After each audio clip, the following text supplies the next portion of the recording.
Hi friends, எல்லாரும் எப்படி இருக்கீங்க? இன்னைக்கு எங்கள் அம்மா என்ன லஞ்ச் செய்கிறாங்க வாங்க பார்க்கலாம். 100 கிராம் துவரம்பருப்பை நல்லா வாஷ் பண்ணி கொஞ்சம் தண்ணி ஊற்றி ஊற வச்சுருங்க. அது கூட ஒரு 2 பூண்டு பல் போட்டுக்கோங்க. ஒரு அரை ஸ்பூன் மஞ்சள்தூள் போட்டுக்கோங்க. கொஞ்சமாக எண்ணெய் போட்டுக்கலாம். இந்த பருப்பை இந்த குக்கரில் 2 விசில் வச்சு வேக வச்சிடலாம்.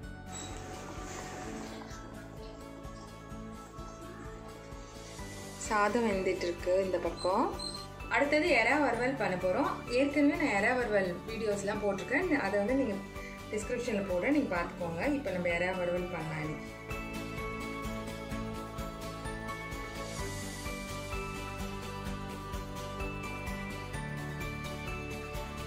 எறா வந்து எல்லாமே போட்டாச்சு. இப்போ இது நல்லா அப்படியே தண்ணியெலாம் ஊற்ற வேண்டாம், அப்படியே வெந்துடும். இது நல்லா வெந்துட்டே இருக்கட்டும். அதுக்காட்டி நம்ம சாம்பார் ரெடி பண்ணிடலாம். கொஞ்சமாக எண்ணெய் போட்டுக்கலாம். 1 ஸ்பூன் போட்டால் போதும் எண்ணெய். சின்ன வெங்காயம் ஒரு 10 வெங்காயம் பொடியாக கட் பண்ணி வச்சுருக்கேன். அதை இதில் போட்டுக்கோங்க. இது கூட ஒரு தக்காளியை கட் பண்ணி வச்சுருக்கேன். இதையும் சேர்த்துக்கலாம். இப்போ இந்த தக்காளி கூட கொஞ்சமாக உப்பு போட்டுக்கோங்க. நல்லா சீக்கிரமாக வெந்துடும். அதனால் கொஞ்சம் உப்பு போட்டு நல்லா வதக்கிக்கோங்க. 2 கத்திரிக்காவை நீல வாக்கில் கட் பண்ணியிருக்கேன். அதையும் இது கூட சேர்த்துக்கோங்க. ஒரு சின்ன எலுமிச்சை சைஸு புளி ஊற வச்சுருக்கேன். இந்த புளியை கரைச்சி இப்போ இதில் சேர்த்துக்கணும். இப்போ நம்ம அந்த புளி தண்ணியை சேர்த்துக்கலாம். இந்த காயெல்லாம் வேகிறதுக்கு இன்னும் கொஞ்சம் தண்ணி சேர்த்துக்கோங்க. இதுக்கெல்லாம் சாம்பாருக்குன்னு தனியாக சாம்பார் பொடியெலாம் எங்கள் வீட்டில் கிடையாது. குழம்புக்கும் சாம்பார் ஒரே மாதிரி தான் மிளகாத்தூள் அரைச்சி வச்சுருக்கோம். அதுலேருந்து நான் வந்து ஒரு ஸ்பூன் போட்டுக்கிறேன். அப்புறம் இந்த காய் கொஞ்சம் வேகட்டும். பருப்பு வந்து நல்லா வெந்திருக்கு பாருங்கள். இது வந்து நம்ம கிடையெல்லாம் வேணாம். இப்படி கொஞ்சம் அழுத்தி நல்லா மிக்ஸ் பண்ணி விட்டுக்கிட்டாலே போதும். சாம்பாருக்கு நல்லாயிருக்கும். இப்போ இந்த கத்திரிக்காய் கொஞ்சம் வெந்ததுக்கப்புறம் முருங்கைக்காய் 2 கட் பண்ணியிருக்கேன். அதையும் நம்ம இதிலே போட்டுக்கலாம்.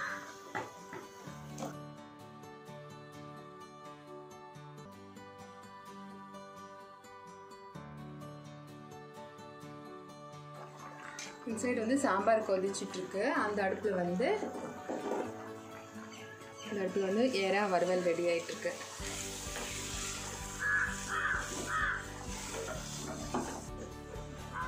இப்போ வந்து இதில் கொஞ்சம் பூண்டு தட்டி போட்டுக்கலாம். கருவேப்பிலை கொத்தமல்லி கொஞ்சம் போட்டுக்கோங்க. எங்கள் சஞ்சுவும் எனக்கு வந்து ஹெல்ப் பண்ண வந்திருக்கா இன்னைக்கு. கையிலேருந்து போகவே முடியுது. அவ்வளோதான், கீழெல்லாம் போட்டு போகிறேன். அவ்வளோதான், நம்மளோட எறா வறுவல் சூப்பராக ரெடி ஆயிடுச்சு. சும்மா அடி வாங்க. அடி வாங்குவேன், அதெல்லாம் எடுக்கணும். நம்மளோட எறா வறுவல் இப்போ ரெடி ஆயிடுச்சு. நம்மளோட எறா வறுவல் ரெடி ஆயிடுச்சு. இப்போ நம்ம சாப்பிட்டுலாம் பார்க்கக்கூடாது.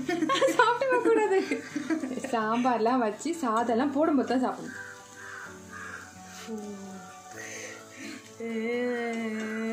பாருங்க, செய்யும் போதே எடுக்கிறேன். கொஞ்சம் வந்து மிளகாய் கொஞ்சம் காயெலாம் நல்லா வெந்துருச்சு பாருங்க. இந்த ஸ்டேஜில் நம்ம வந்து பருப்பை ஊற்றிக்கலாம். இல்லையே கொஞ்சம் தண்ணியை ஊற்றிக்கோங்க.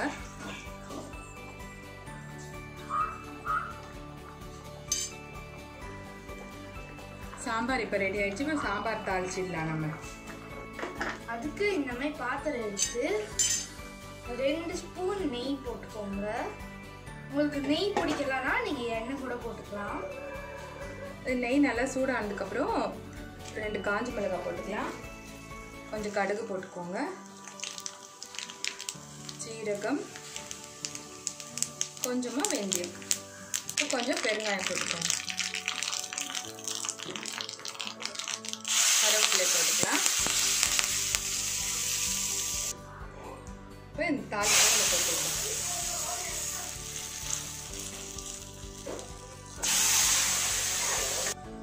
கொஞ்சம் நிறைய கொத்தமல்லி போட்டுக்கலாம். அவ்வளோதான், நம்மளோட சாம்பார் ரெடி.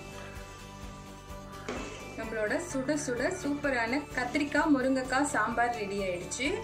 மாங்காய் இன்னைக்கு கிடைக்கல, இல்லைன்னா மாங்காவும் போட்டு நான் சாம்பார் பண்ணியிருப்பேன்.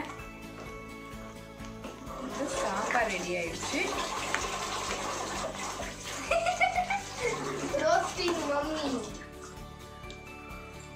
சாம்பார் ரெடி ஆயிடுச்சு. இப்போ கேஸ் ஆஃப் பண்ணிடலாம்.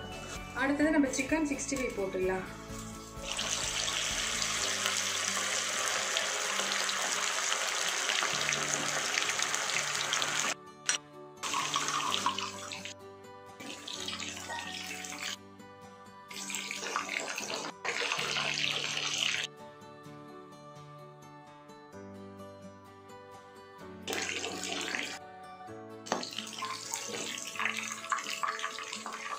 இப்போ நம்ம மோர் தாளிச்சிக்கலாம்.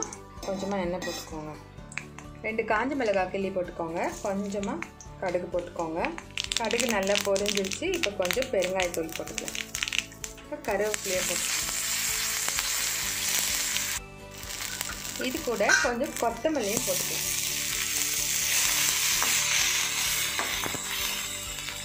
அவ்வளோதான், கேஸ் ஆஃப் பண்ணிடலாம். நம்ம இந்த மோர் வச்சுருக்கோம் இல்லைங்களா, அதையும் இதிலே ஊற்றிக்கலாம்.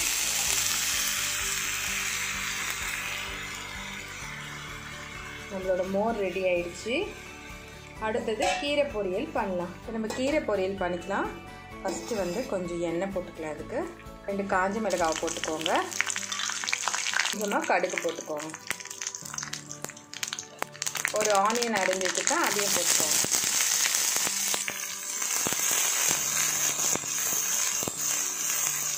இது கூட நீங்கள் வந்து பாசிப்பருப்புலாம் கூட போடலாம். பாசிப்பருப்பு கடலைப்பருப்புலாம் கூட போடலாம். நான் எனக்கு எதுவும் போடலை. நான் இன்றைக்கி முட்டை போட்ட போகிறேன் கீரை கூட, அதனால் இந்த மாதிரி பண்ணுறேன். தேங்காய் போடுற மாதிரி இருந்தால் பாசிப்பருப்புலாம் கூட போட்டிங்கன்னா இன்னும் நல்லா டேஸ்ட்டாக இருக்கும். ஆனியன்லாம் நல்லா வெந்துருச்சு. கீரையை வந்து நல்லா அலசிட்டு பிழிஞ்சு போட்டுருங்க.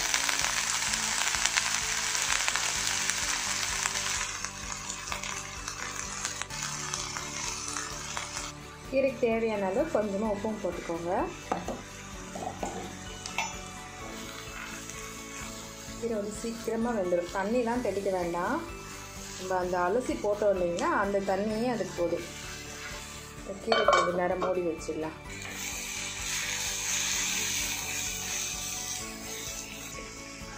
கொஞ்சமாக பெப்பர் போட்டுக்கோங்க.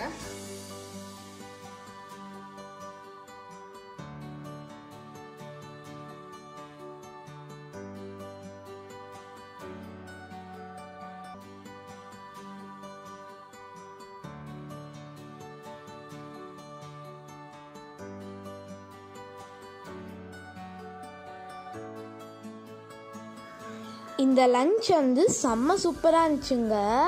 இந்த லஞ்ச் வந்து நாங்கள் குடும்பமாக சேர்ந்து சாப்பிட்டோம். சூப்பராக இருந்துச்சு. நீங்களும் இந்த ரெசிப்பியை கண்டிப்பாக உங்கள் வீட்டில் ட்ரை பண்ணி பாருங்கள். சூப்பராக இருக்கும். இந்த வீடியோ உங்களுக்கு ரொம்ப பிடிச்சிருந்துன்னா எங்களோட சேனல் ஃபுட்யூலுக்கு சப்ஸ்கிரைப் பண்ணுங்கள். தேங்க்யூ. பாய் பாய்.